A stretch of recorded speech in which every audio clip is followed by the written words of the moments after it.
उत्तर प्रदेश के कानपुर से एक हैरान करने वाला वीडियो सामने आया। वहां कानपुर देहात के तहसील कार्यालय में जमीन की रजिस्ट्री को लेकर दो गुट आपस में भिड़ गए और फिर देखते ही देखते तहसीलदार का दफ्तर अखाड़े में तब्दील हो गया। वहां दो लोग एक जमीन के मालिकाना हक के लिए एक दूसरे को बुरी तरह पीटने लगे।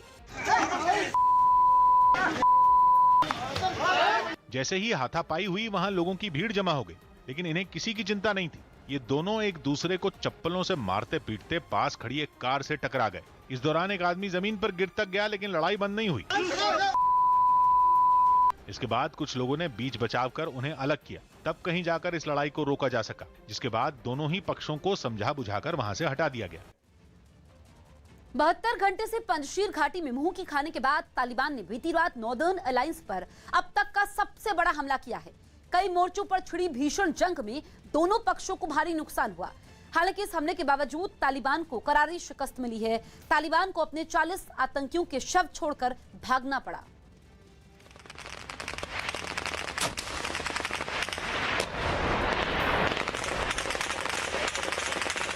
पंजशीर घाटी में तालिबान और एनआरएफ के बीच जारी भयंकर जंग की ये तस्वीरें हैं।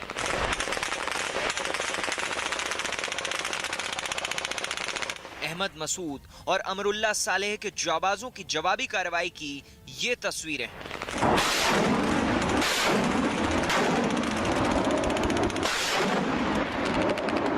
अमेरिकी हथियारों से लैस तालिबान के हमले के जवाब में एनआरएफ की तरफ से बरसते रॉकेट की ये तस्वीरें हैं।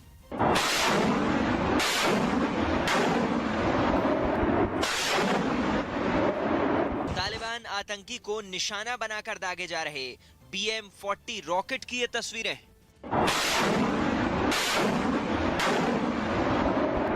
विद्रोही नेता अहमद मसूद और पूर्व राष्ट्रपति अमरुल्लाह सालेह के घुटने नहीं टेकने से भड़के तालिबान आतंकियों ने पंजशीर घाटी पर अब तक का सबसे बड़ा हमला किया, तो उन्हें उसी अंदाज में जवाब भी मिला।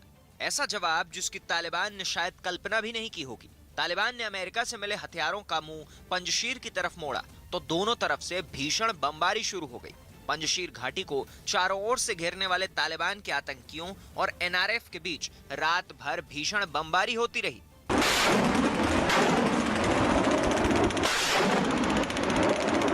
बातचीत नाकाम हुई तो नौबत जंग तक पहुंची और जंग छिड़ी तो रात के अंधेरे में बमों की बारिश और रॉकेट के हमलों से इतिहास बनाने और मिटाने का संघर्ष शुरू हो गया। अब तक इस जंग में पंजशीर का पलड़ा भारी है और इसकी वजह मसूद की सेना की रणनीति को माना जा रहा है।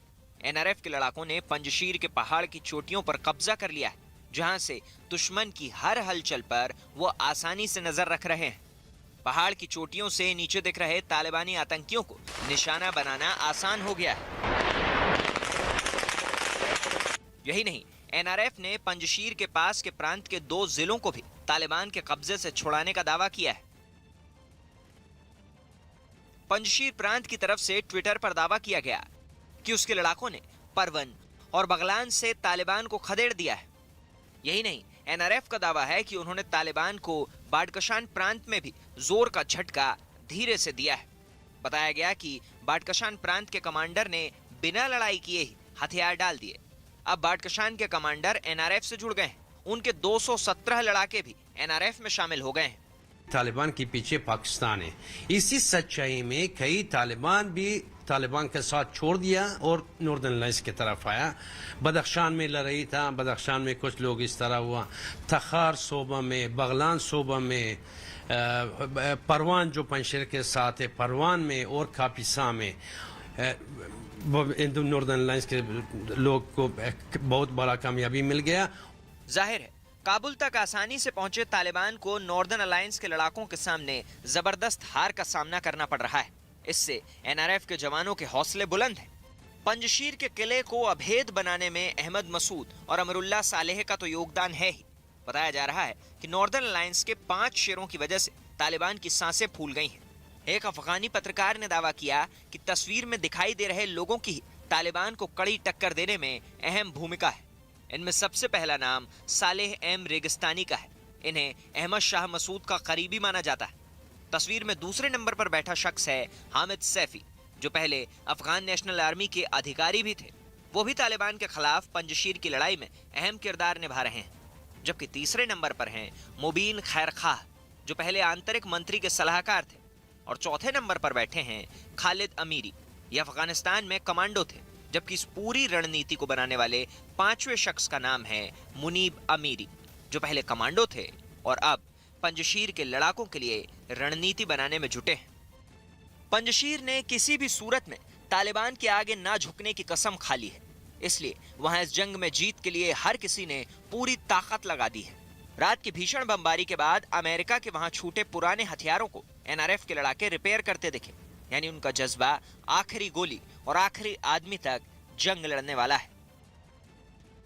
डीजीपी की नियुक्ति की प्रक्रिया के मामले में बंगाल सरकार को सुप्रीम कोर्ट से बड़ा झटका लगा। न्यूज़ 18 के विक्रांत यादव की रिपोर्ट है कि इस मामले में दायर राज्य सरकार की याचिका को कोर्ट ने खारिज कर दिया।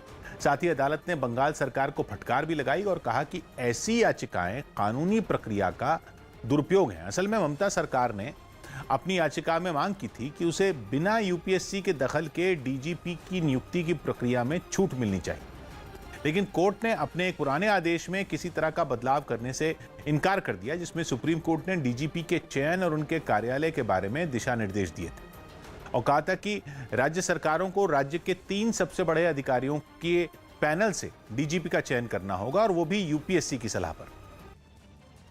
हरियाणा के जींद में बीजेपी विधायक कृष्ण मिड्डा ने अधिकारियों पर नाराजगी जाहिर करते हुए उनकी तुलना उग्रवादियों से कर दी। उन्होंने जींद में जगह जगह टूटी सड़कों और सीवेज की परेशानी का जिक्र करते हुए अधिकारियों की तुलना उग्रवादियों से की। कृष्ण मिड्डा ने कहा कि लापरवाह अधिकारियों से अच्छे तो उग्रवादी ही हैं, जो धमाका करने के बाद जिम्मेदारी तो लेते हैं। उन्होंने जींद के अधिकारियों को चेतावनी देते हुए 3 दिन का वक्त दिया और कहा कि जल्द से जल्द सड़क और सीवर ठीक होने चाहिए।